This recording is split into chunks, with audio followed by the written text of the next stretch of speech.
This is Mr. Sand again, and we're going to be talking about 2D momentum now. So 2D momentum is just like any other 2D problem that we've encountered before. It's the same for acceleration, it's the same for velocity, it's the same for force. It's two dimensions that you take the components in the x direction and the y direction, break it down to those components if you like. There's another way of doing it that I find to be a little bit more intuitive, using the law of conservation of momentum. And I'm going to kind of show you how that works right now, just in a kind of an overall general kind of example using balls. And then I'm going to give you an example with a warm-up problem. So let's stick with the general example first. So let's assume that you've got a ball and it's going with a certain momentum. We'll just call that momentum of A. And you've got another ball and you've got a momentum, and they're going to collide, and it's got a momentum of B. So this is the before picture, and then as soon as they collide, let's say that they kind of stick together, the two objects. So now it's going to be like A and B stuck together. So there's B and then there's A stuck together. And let's say that they've got now a momentum afterwards. So this is going to be momentum of B and A. A and B. All right. So they're stuck together, big deal. Well, this momentum and that momentum and that momentum and this momentum, they add together, and they equal, when they're added together, they will equal this final momentum over here. So if you know the components of this momentum and this momentum, then you can add those components together to get that momentum. So if you know what this is in the x and the y direction, you know it x and you know the y direction. This one, let's just say it's in the x direction. There is no y. You add those components together in the x direction and you add them in the y direction. In this case, there's no momentum in the y direction. You'll get the final result as being the sum of the x's and the sum of the y's. So in this case, it actually looks kind of similar to what it would be as the answer. So these momentum add together to get you that as the final momentum. Okay. Now it's a little bit trickier when you have these balls and they're not sticking together like it is in this situation. Instead, let's say that you have a situation where you've got A and B, they collide, but now A goes with this new kind of momentum in this direction. So this is AF, and now you've got this other momentum over here. Let's say this is much different. Let's say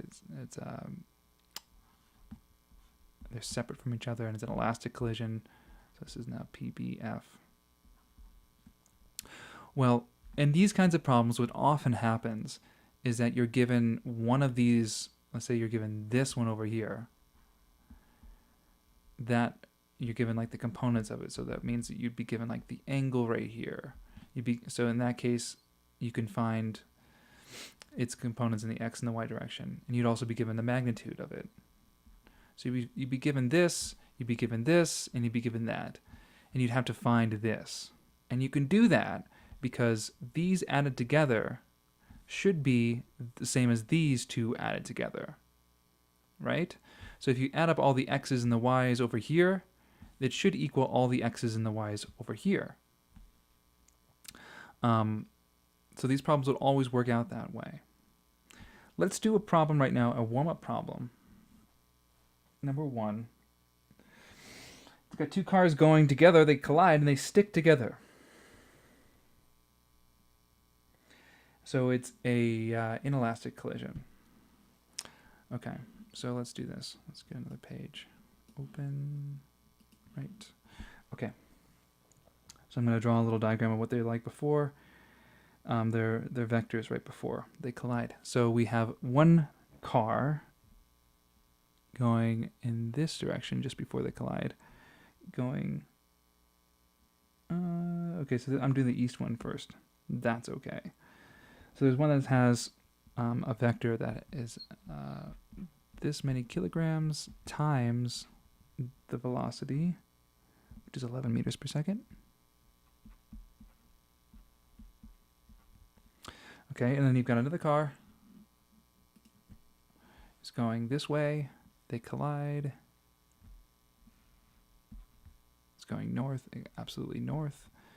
And it is a 1325 kilogram car traveling at 27 meters per second. Great. So these two collide. They collide together right now. So that means the momentum before will equal the momentum afterwards. And we want to know, it says, in what direction and what speed do they move just after the collision? So we want to know, just after they collide, what's their momentum vector going to be? So here's before, and we want to know what happens when they stick together afterwards. So when they stick together afterwards, we're just going to add these two together and see these two vectors together and see what the final resultant is going to be. So it's going to be something like this over here. Okay. So first of all, I don't even need to put the numbers down right here, but this will be P of the car, the momentum of the car, I think it's a car. No, it's the momentum of the truck. Yeah, it's a truck. P truck. And this over here is going to be the momentum of the car.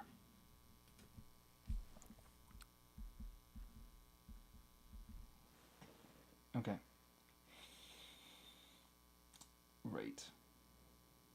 So all you need to do is find out what P car and P truck are, the magnitude of those. Since they're going at exactly 90 degrees from each other, you can have this nice little triangle set up. So it's going to be, the P car is going to be the vertical, and the P truck is going to be the horizontal.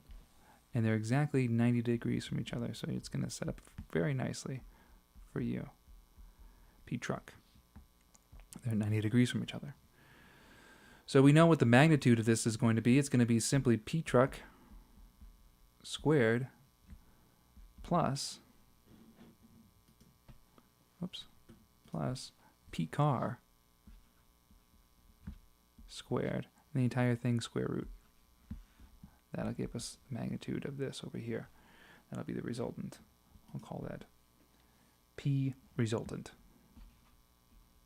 Resultant. Okay. And I'll just label this up here too. P resultant. Great. Okay, that'll give us the magnitude of our momentum, but it won't give us our angle. So how do we find the angle? How do we find that angle? How do we find that? Well, to find that angle is fairly easy. To find the angle, you simply use inverse tangent. So this inverse tangent is going to be P car over P truck. And that'll give us the angle. P car over P truck.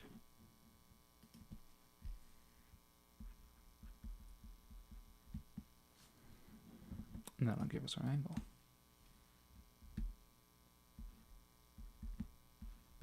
Okay, it'll give us an angle, and we're using this as east, going horizontal as east, so it'll be some degrees north of east. All right, so then I'll solve that problem. It turns out that the overall answer here, the P resultant, is going to be, I got the answer right here, it's going to be 12.3 meters per second. Oh, haha, that's the final momentum. But we need to do something else. Since that's a momentum, this is a tricky problem.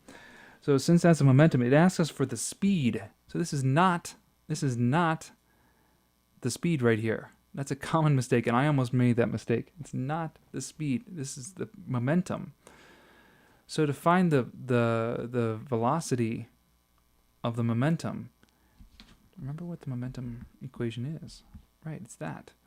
It's momentum equals mass times volume. So the mass is going to be the car and the truck's mass added together. Oh man, so this is going to be to find V here, we're going to divide both sides by M. So the M is going to be the car and the truck added together. Oh man, so once you find the P resultant, then you have to divide by the sum of the mass of the car and the truck added together. Wow, this is a crazy problem. And then you're going to get to the final velocity. You're going to get 12.3 meters per second. And here the angle is 56.3. Good luck with that. Let me know how you do. These problems take time and organization, so please stay organized and take your time. Let me know if you have any questions. I might throw up some more videos about this. Okay, bye.